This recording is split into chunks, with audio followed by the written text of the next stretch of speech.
Greetings, EDU 505 students of Strain University. This is Professor Nguyen giving you insights on the expectations for week 8 and moving forward. So for week 8, we will focus on the policies for school funding, which have changed in the past years to meet the needs of current use of students and technology. So this week we will focus on doing the research that associate with the cost of retention, of teacher retention and school budget.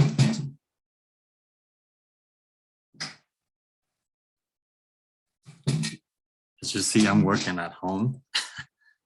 So for this week, the things that we need to do focuses on reading the articles associating with school funding and teacher retention, discuss school funding in our weekly discussing topic, and prepare to write and submit week 9 assignment focuses on the reading strategy that you selected in week number 6. So things to do.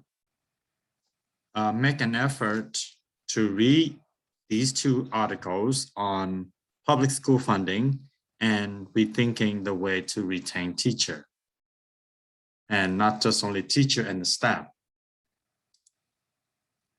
So as you can see here, in week 8 module, the discussing focuses on school funding. So if you need help in posting your discussion, you can click on the video link that will give you guidance on what you need to do in submitting the weekly discussing for week number 8. And at the same time, be prepared to write and submit an assignment for week number 9 that focuses on choosing a reading strategy that can help the student to improve their reading and literacy performance in week number 9. So these are the things that you need to do in preparation for success of week number 8 and moving forward with week number 9. So in EDU 505 weeks 8, you have 2 reading assignments. One focuses on public school funding, post-secondary outcomes in Illinois. What is reasonable to expect from Illinois school funding reforms?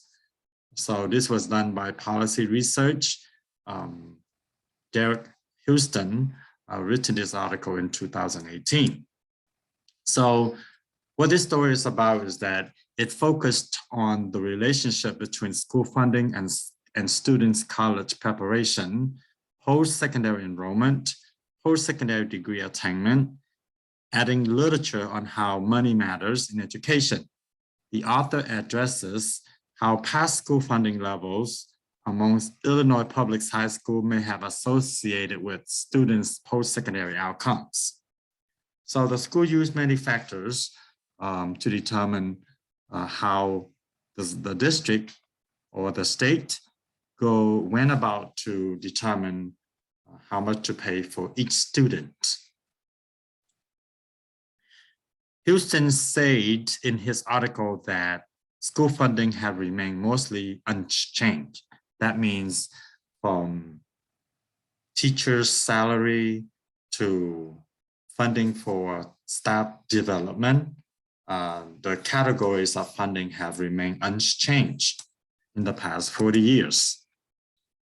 School funding is a product of public school governance structure. Unlike most industrialized countries, public education system in the United States remains decentralized.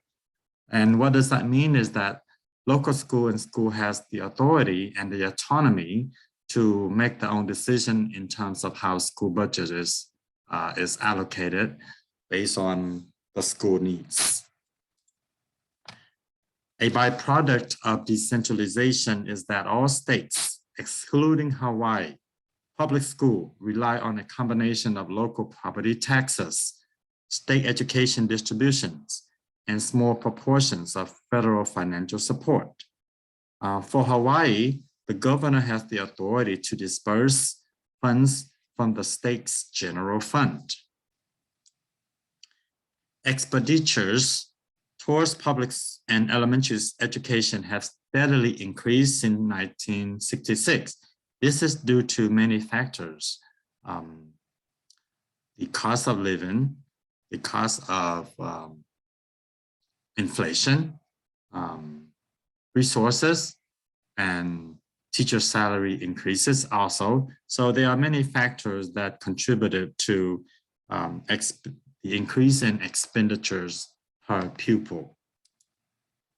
School funding is measured by total pupil expenditures, which is related to the school ability of schools to improve educational quality for all students. The typical cost of student expenditure in the United States is about $12,000. Increased parental involvement also increased school budget.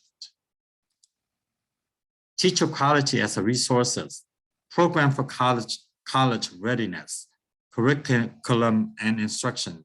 These are the three factors that determine how the school in Illinois went about to determine the appropriate fund for certain student expenditures. So they had to focus on teacher quality. So in terms of teacher quality, they need to have special funding for teacher training and staff development. They need to make sure that they have resources for teachers to use. Resources can include technology such as laptop, smart board, television, radio, whatever, and other applicable programs that students can use during instruction to support learning.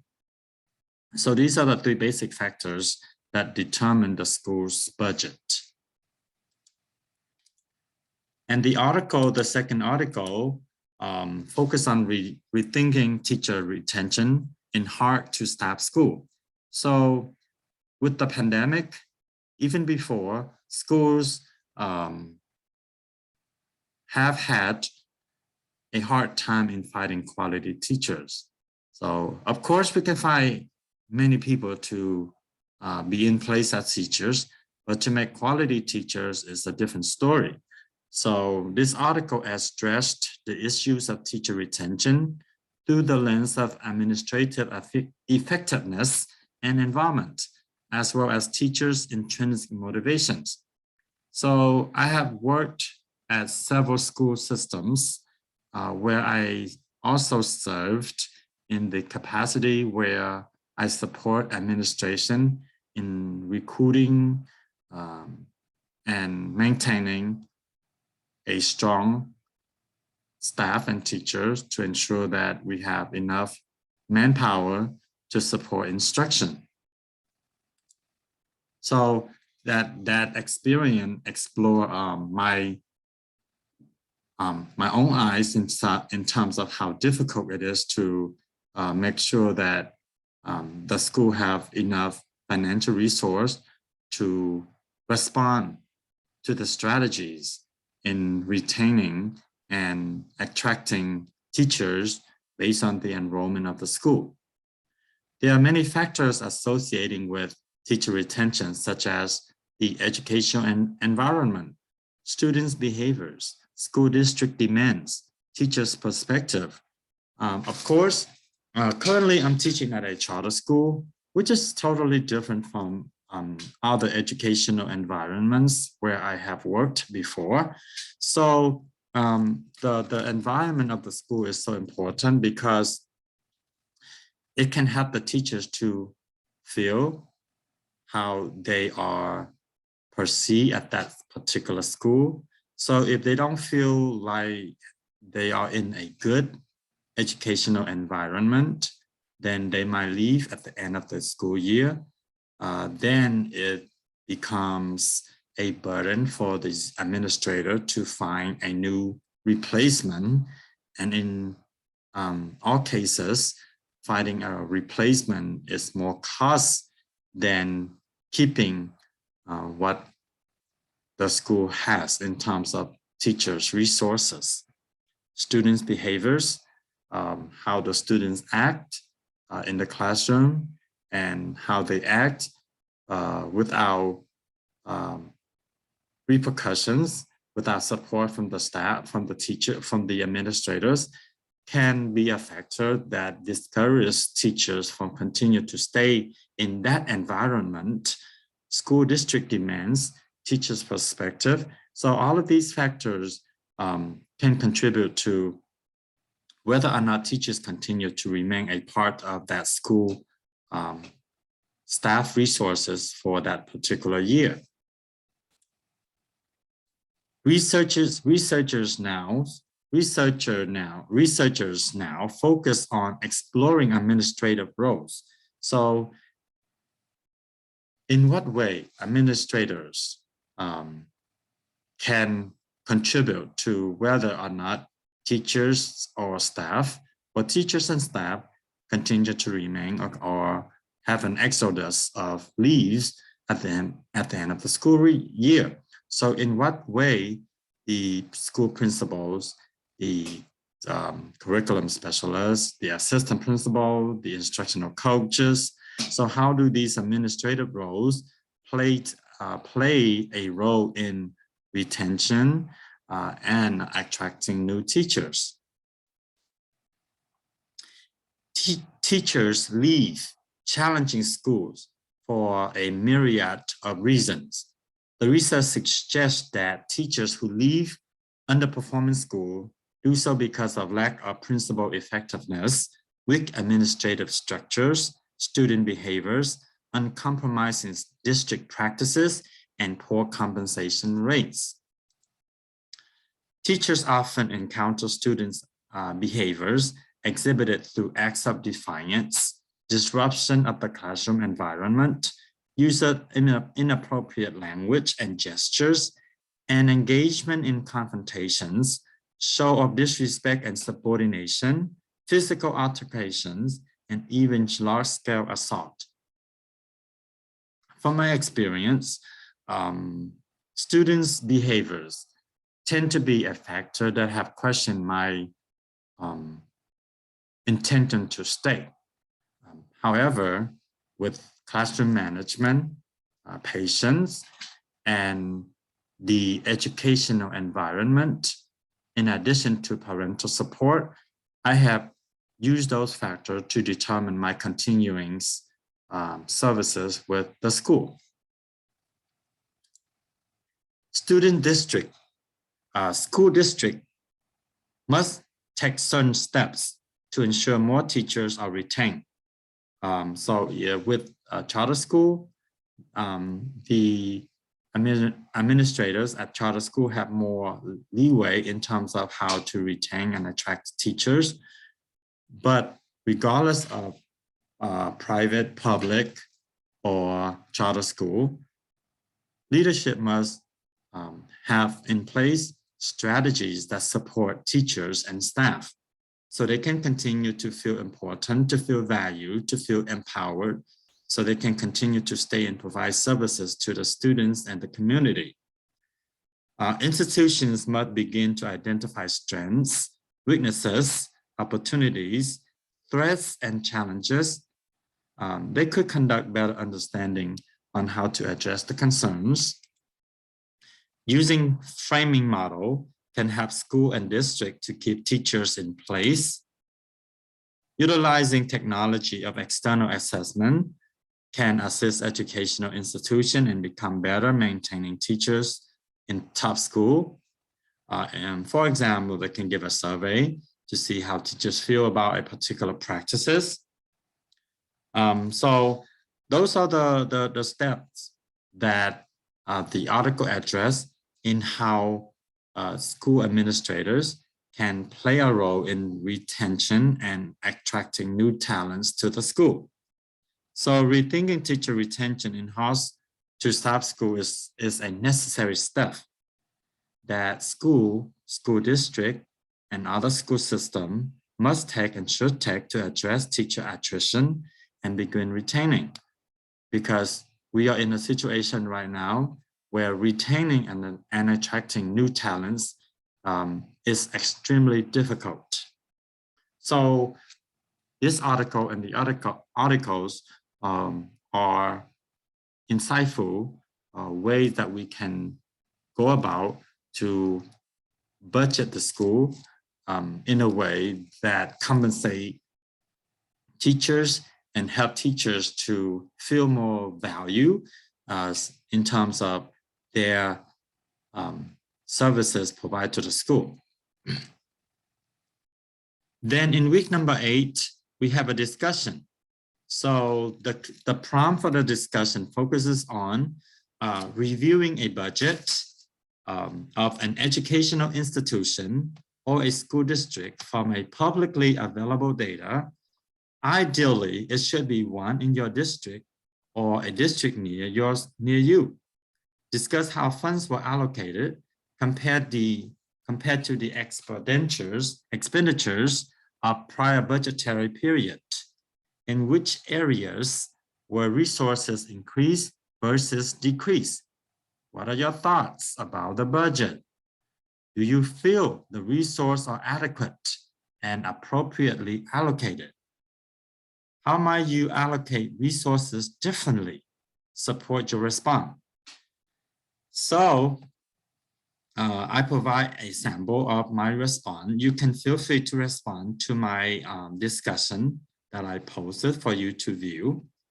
So budget planning is a critical component of the school's or district achievement plan. So the school has a plan to achieve certain measures. So in order to achieve these measures, the administrators must set aside some funds to pay for some programs and personnel in order to achieve the outcomes. So the purpose of budgeting is to provide the best possible educational opportunities for every student in an educational institution. So the school budgets should reflect the administration's ability to manage the financial affairs of the school. If the school doesn't do this, the school will fail fiscally and strategically. So a budget can be defined as an itemized listing of the amount of all estimated revenue or income in which the school anticipates receiving. So because the school is a nonprofit institution, the revenue means the tax money that the school receives from either local, state, or federal programs. So now for this discussion, I am focusing on my current school where I teach at a charter school. So currently I'm teaching at a charter school that has its own governing board with guidance and policies set forth by a school district and board of education. The selected board members of the school make fiscal decisions regarding the school's total budget. The school budget is divided into several components: personnel's core salary, fringe benefits, supplies and equipment, travel, training, advertising and promotion, insurance and development. Since my school is a charter school, the school leadership has to spend a portion of the budget on advertising and promotion to attract new students. The expenditures have increased each year due to adjusted living allowance of staff salary, supplies, and equipment. The budget for supplies and equipment includes the cost of students, teachers, and staff's tablets, laptops, smart boards, and other technological materials that the school needs to support its program. Thus, the budget has increased yearly. In addition to the school's funding, is funding directly from the state based on the school enrollment. So this charter school receive a small allowance of funds from the county school board of education as well, in addition to the state supplement funding program. The school also has a financial resource outreach person that whose job is to reach out to as many stakeholders as possible to receive monetary contribution to support the school total budget program.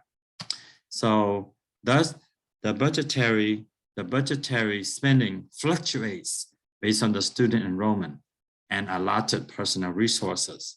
So if I have a chance to be a part of a budgetary committee, I would plan the budget based on transportation, which is not mentioned here, facility, which is not mentioned here, energy and health safety, instruction, curriculum and staff development, food services, library services, which the school right now doesn't have, counseling services, which the school doesn't have, and the school leadership and support, which the school doesn't have. My budget allowances is different from the current school that I am working at. So the link that I use to support my discussion has come from Plain County Board of Education and the link that I provided here. So as you can see here, I cited my sources using the Strayer writing standards. And as you can see here, I cite my source using the parenthesis with a number 1, and I align that with my source in the source section here accordingly. As you can see here, I'm using the Strayer writing standard. You see, I don't need to cite the author whatsoever. I just need to cite the number 1, which is so easy. Then I align that with the source that I wrote here, so it can be verified at the end. This is called citing with evidence, and so you have to cite. So this is the discussion for week 8. Now, so since week 8 is a live week with just a discussion question, it is important that you spend the time to read and prepare and research for the next written assignment of week number 9. So please do not wait until the last minute to do so. So for week number 9, you have had the opportunity to examine 3 years worth of assessment data that reflects the student's performance on the annual reading assessment in grades 3 and 4. You identified strategy through targeted instruction with a goal of improving overall student literacy performance.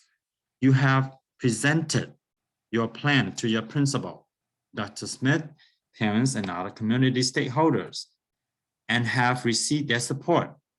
You are now required to select a strategy that you would like to pilot or to implement to your student. This strategy will be piloted at the beginning of the third 9-week grading period. So we have 4 grading periods, 1st, 2nd, 3rd, 4th. So this will be the third 9th grade reading period. Your score comes from the third 9th grading benchmark assessment, which will be used to help guide future decisions about the strategy. Resources. You may also want to reference the following videos: Teaching Techniques, Writing Effective Learning Objectives, Measuring Learning Effectiveness. So view these 2 videos to help you with putting the strategy together for writing this assignment. So based on the information provided, you need to write a 3-page paper. This 3-page paper doesn't include the cover page or the resource page. So your content page must be 3 pages long. So the first part is to identify and discuss the strategy that you have selected to pilot. You are focused on the reading strategy. What reading strategy you can use to improve literacy performance for the overall students' literacy performance in terms of improving their reading skills. So what reading skills do you want to improve? So based on that reading skills, what strategy will you use to improve their reading, their students' literacy?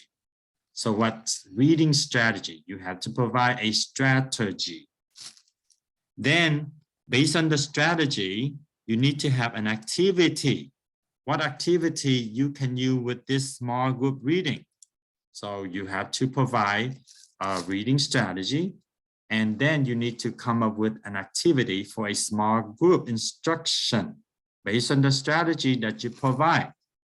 Then after that, you need to discuss about the expected outcome. Remember, you haven't implemented this yet. It's basically a plan for you to implement, to pilot, okay?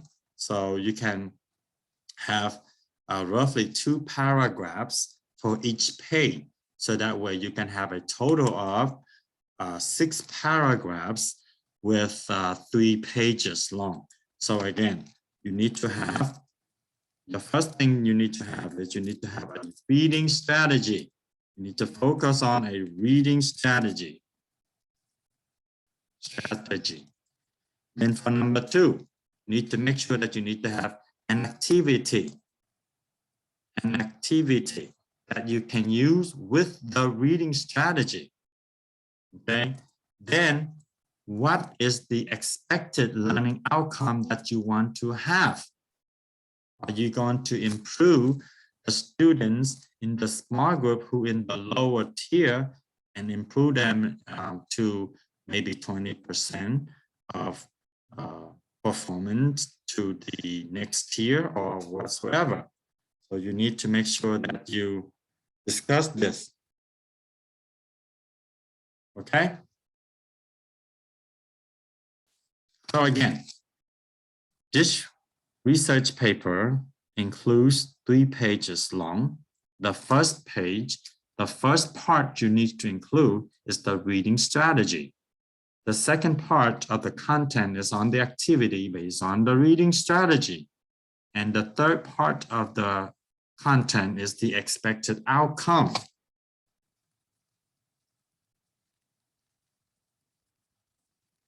You need to address these 3 parts. And also, you need to make sure that you do your research. You have to provide 3 quality resources. And you need to use our Strayer writing standard to support your writing. So visit the school library online, virtual. When you sign in, it will give you the link to directly go to the articles that you need to use. So use the Strayer writing standard. If you need help, you can contact me. I can provide you with resources. And as always, I have provided a template for you to use with directed guidance.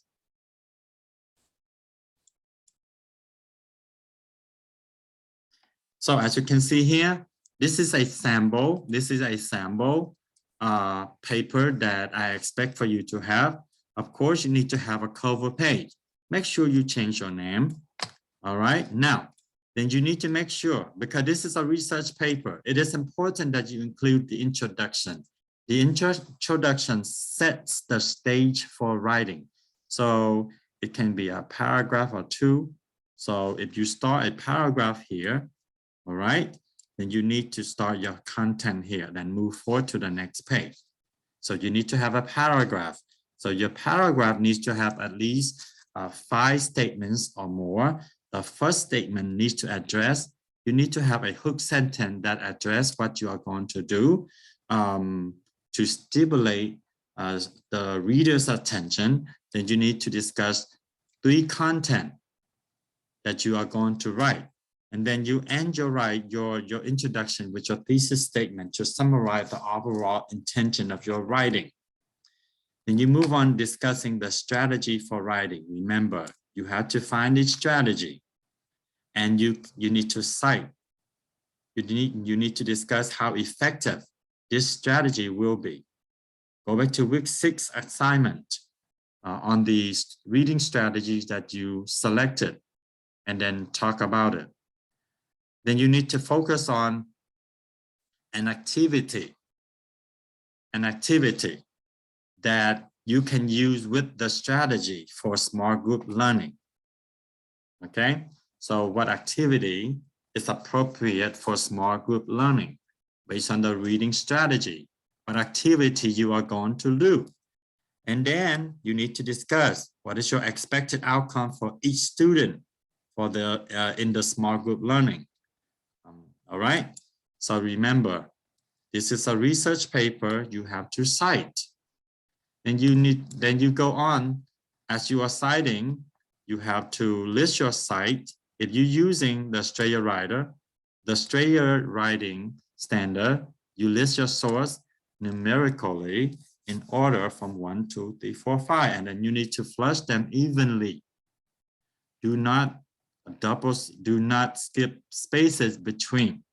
So use double space evenly throughout the paper. So again, this is an example of a template. You can use your own template or you can use mine. Make sure that you address the reading strategy and activity based on the reading strategy for small group instruction. And what is your expected outcome? This is the content. If I don't see the content, I cannot give you the grades based on the content of the rubrics.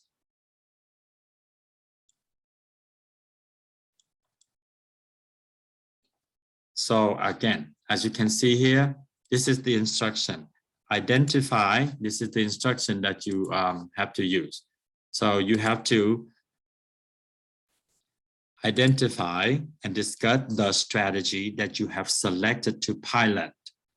So based on the strategy selected, design and share one activity for small group reading. Make sure you include how often you meet with the group. Reference at least one academic resources, like what book, what story that you use for this activity. Discuss your expected outcome. Use 3 resources to support your writing. 3. And remember, listing the URLs is not a resource. You have to make sure to provide with a specific link. So a quality resource is when you have a research base from writers who publish their writing for the public to view. This is called peer-reviewed journal articles. So resource from a site that's discussing about a reading strategy is not considered quality resources. So you need to use peer-reviewed articles, published articles in journals and magazines and other publications are considered quality resources. Resource from Wikipedia is not considered quality resources, so make sure that you provide 3. Remember, your assignment is cited for plagiarism. So to protect the academic integrity of the school, you need to cite the sources. So if you have a high percentage of matching the original sources, if it's more than 25%, I'm going to ask you to redo your paper. I will not grade your paper based on the high percentage of matching. So you need to cite the sources accordingly. So here go the do's and don'ts. So do include a cover page, do include an introduction, do address each component with in-text citation and verifiable sources in the source page, do include indentation of the first sentence of each paragraph, do use the same font and font size, Times New Roman, size 12, do stick to the content, do review. This is one thing that many students don't. Do review, revise, edit, and proofread. All right. Now,